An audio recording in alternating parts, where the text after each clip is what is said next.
With me while I eat and discuss a little bit of astrology.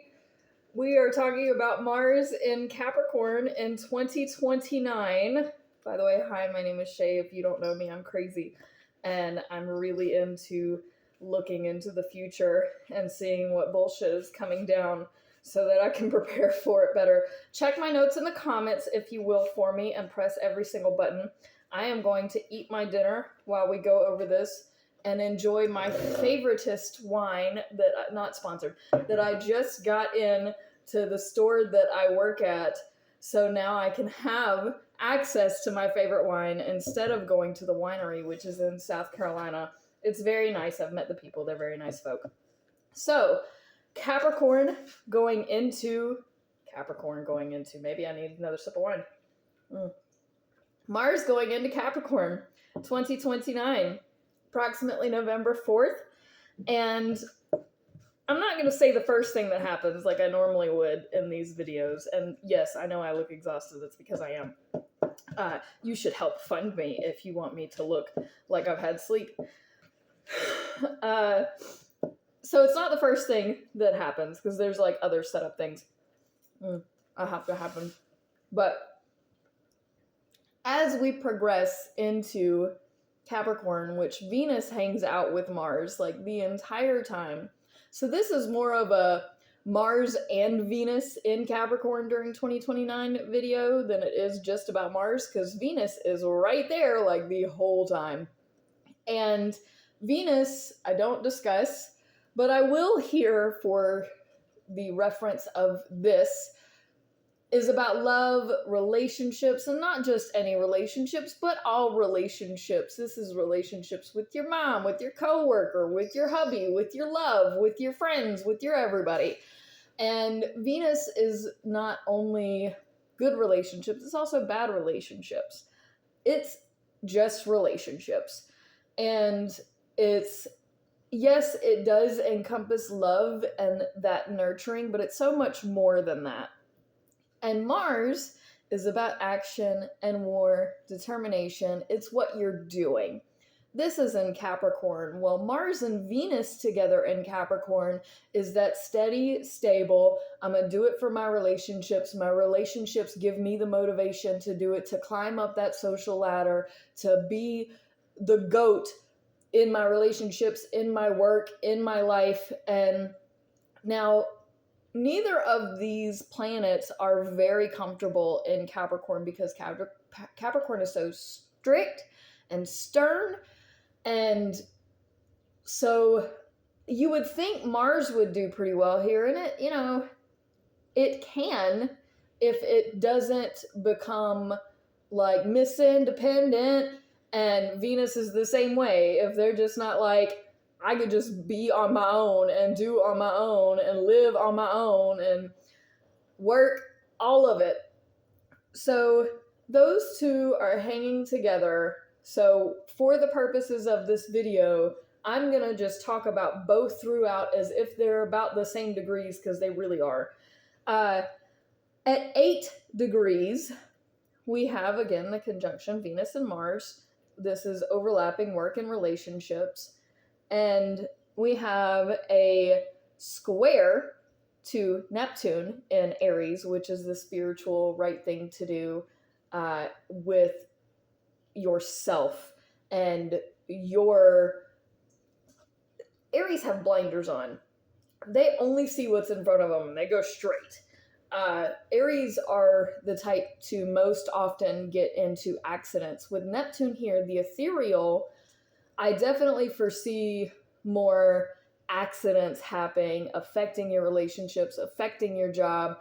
And because you don't want to be driving while you're like mad, but also not even here because you're in your head.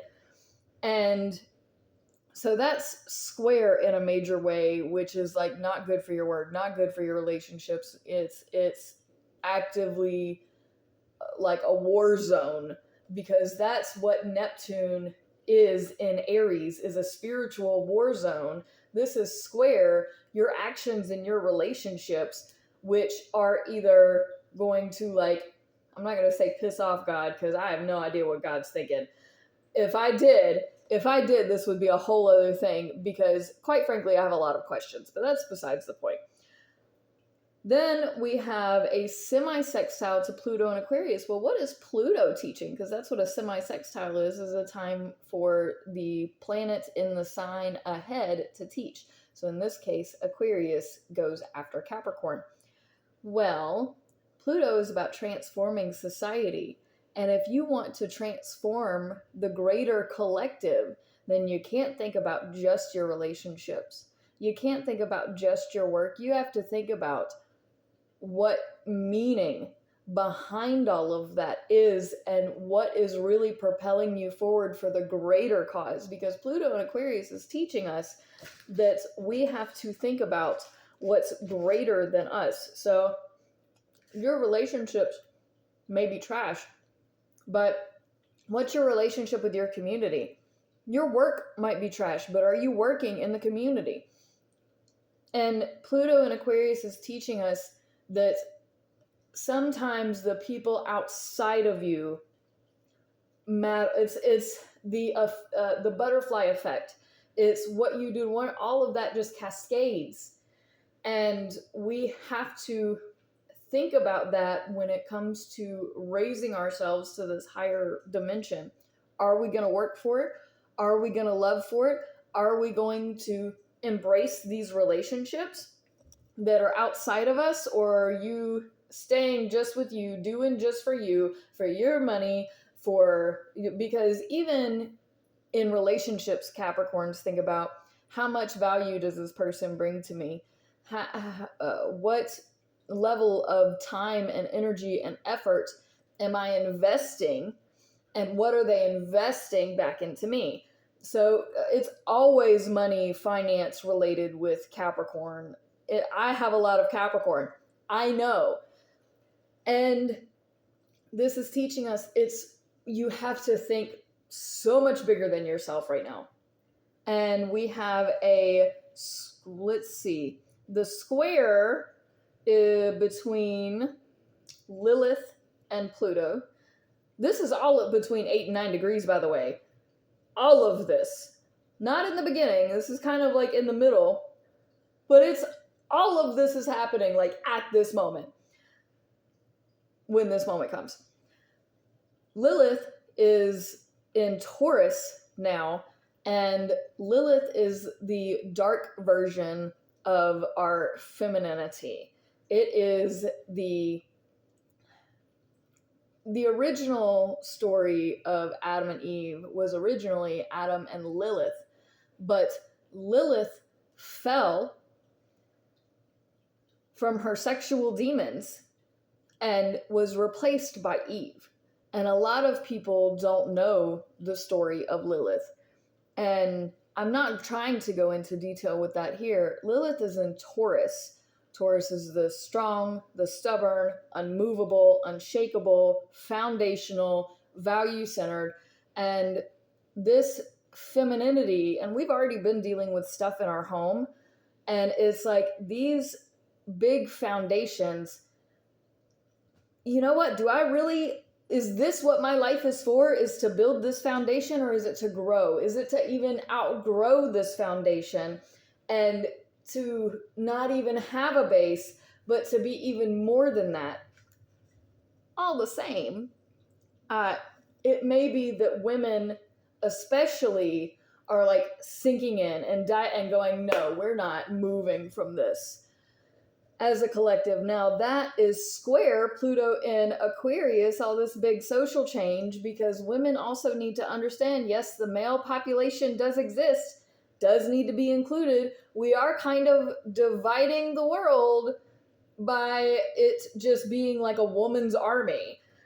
And I don't know that that's necessary. I get getting out from under the patriarchy, but I don't know that you want to create more division in this, because that's what Pluto in Aquarius is saying, is you're so stuck in your own that how are you going to include the whole world if we are all trying to progress? And at the same time, Lilith and Taurus is saying, I've been there, done that, honey.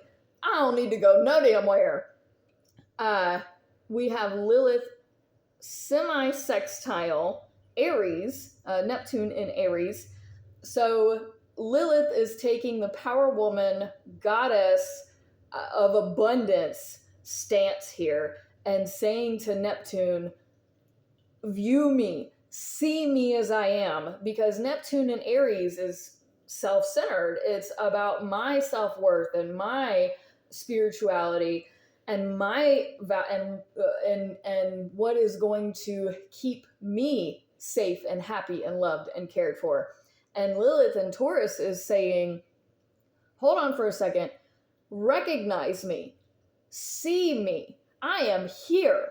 Lilith is making a stomping stance with saying I am here. And we also have Lilith is trine Venus and Mars. So for this action, for these relationships, this feels empowered. We also have let's see, something else somewhere. I'm sure I'm going to move on because I've already surpassed my 10 minutes, but I don't have much more. Then we have a full moon at 29 degrees. The moon is going to be in Taurus. The sun is going to be in Scorpio. Take a bite of my dinner. At the same time, Jupiter is going to be in Scorpio at 12 degrees, and this is going to be sextile Mars and Venus.